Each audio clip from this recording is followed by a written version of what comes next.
Oke, akhirnya paketnya udah datang. Let's see isinya apa.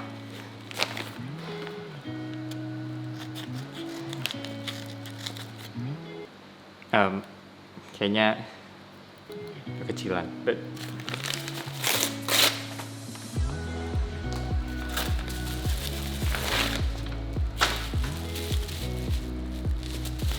So ya, baru beli buku baru, katanya ini bagus sih. Jadi, kalau nggak kelihatan, kita buka lagi.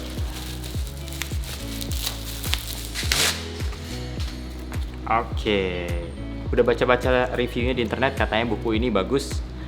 Thinking Fast and Slow oleh Daniel Kahneman. Semoga nggak salah spellingnya. Oke, ini karena stok di rumah buku-bukunya udah mau habis, jadi beli buat nambah buku bacaan aja di rumah. By the way, gue penasaran apakah cuman gue atau kalian juga merasakan hal yang sama setiap kali orang yang kirim barang, kurir ada manggil paket, itu kayaknya seneng banget karena paket kita udah nyampe depan rumah. Cuman gue atau semuanya juga kayak gitu. Halo guys, balik lagi ke channel gue bareng gue Brand Solid. Udah hari keberapa nih sejak karantina? Kayak gue udah gak ngitungin lagi soalnya udah lama banget. Gue dulu awal-awal hari ke-10, hari ke-5 itu masih gue hitungin, tapi sekarang kayak forget it. Gimana kabar kalian? Semoga pada sehat-sehat semua dimanapun kalian berada ya. Oke, di video kali ini kita bakal ngomongin soal tips-tips untuk jadi seorang fotografer. Nah, kalau misalnya kalian lagi mau bangun karir jadi fotografer atau mau jadi seorang fotografer, this video is for you. Tips ini merupakan sharing dari pengalaman gue sendiri waktu dulu bangun karir jadi fotografer. Hal-hal yang udah gue lakuin dan membantu banget sih waktu gue dulu pas masih awal bangun karir. Menurut gue salah satu tantangan terbesar waktu kita baru awal mulai karir jadi fotografer adalah dapat clients, dapat job, terus juga dapat kepercayaan dari orang buat fotoin mereka atau produk mereka. Karena gue sendiri kalau memposisikan diri gue sebagai orang yang lagi cari jasa fotografi, pasti gue bakal cari fotografer yang udah terbukti bisa di bidang itu atau yang udah cukup dikenal, sehingga ya gue lebih aman juga. Gue yakin pasti hasil foto-fotonya bakal bagus dibanding cari orang yang kita belum tahu. Mungkin kita sebagai fotografer skillnya udah ada, kameranya udah ada, dan tantangan terbesar selanjutnya adalah gimana caranya bisa dapat orang yang percaya sama kita buat fotoin mereka. Oke, tanpa perlu berlama-lama lagi, kita langsung aja ke tips yang pertama, yaitu build a solid portfolio. Kayaknya selalu aneh setiap kali ngomong kata-kata solid karena kayak nyebut nama belakang gue sendiri. By the way, beberapa teman gue juga dulu waktu awal-awal kenal gue sempat nanya soal nama belakang gue solid. Apakah itu nama yang dibikin biar namanya keren di sosial media, like brand solid?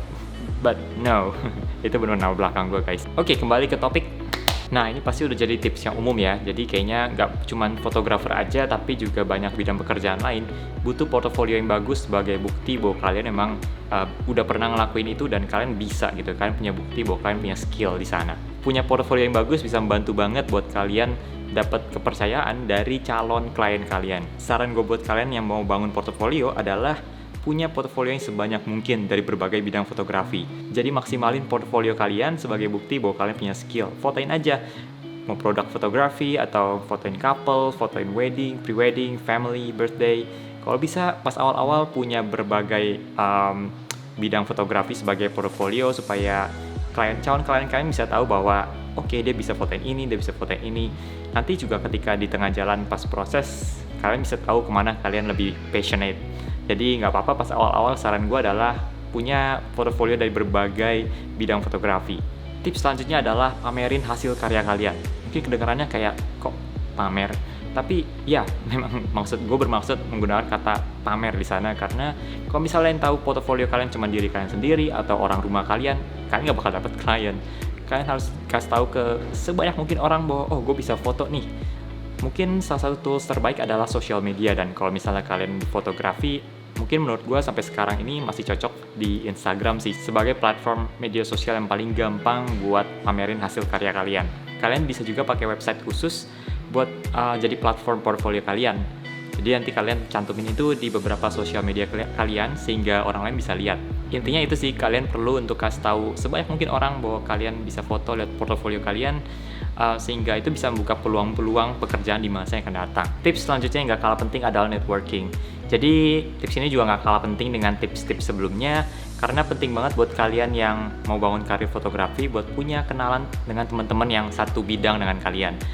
Misalkan fotografer, ya kalian juga perlu kenal dengan orang-orang lain, fotografer-fotografer lain.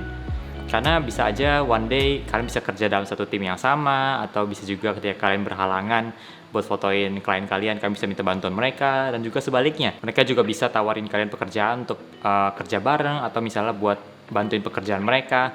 Jadi emang punya networking itu penting banget. Bukan maksudnya memanfaatkan pertemanan dengan orang-orang dalam bidang yang sama untuk keuntungan pribadi, no. But kalian bisa saling support, saling sharing ilmu ketika kalian punya teman-teman yang satu bidang dengan kalian. Bisa saling share job juga, bahkan saling bantuin satu sama lain. Kalian juga bisa datang ke acara kayak workshop atau seminar fotografi gitu, di mana para fotografer mau yang udah senior atau yang baru mulai juga. Jadi kalian bisa kenal banyak fotografer dari acara komunitas kayak gitu misalkan. Tips selanjutnya adalah email. Nah, apa yang gue maksud dengan tips yang ini adalah ketika kalian baru mulai karir sebagai fotografer, kalian perlu email perusahaan atau brand yang kalian pengen fotoin buat mereka. Karena pas awal-awal mungkin belum ada orang yang tahu siapa kalian dan apa yang kalian lakuin. Jadi kalian menawarkan diri kalian sendiri kepada perusahaan atau brand yang kalian pengen fotoin buat mereka. Mungkin pas awal-awal kalian akan ngelakuin itu dengan free atau bisa juga dengan dapat bayaran yang rendah. But that's okay. Gue juga dulu pernah kirim email ke puluhan perusahaan atau bisnis-bisnis gitu. Terus juga yang balas mungkin cuma 2 atau 3, tapi nggak apa-apa. At least kita bisa dapat portofolio dari mereka-mereka ini, dari brand-brand ini. Ketika portofolio kalian diisi dengan foto-foto dari brand ternama, itu bakal bikin portofolio kalian lebih meyakinkan buat calon klien kalian di masa depan. Oke, segitu aja guys untuk tips-tips dari gua di sharing kali ini. Semoga bisa membantu kalian yang lagi mau bangun karir sebagai fotografer. Jangan lupa like dan subscribe channel ini sebagai support kalian, dan sampai ketemu lagi di video-video selanjutnya. Bye-bye.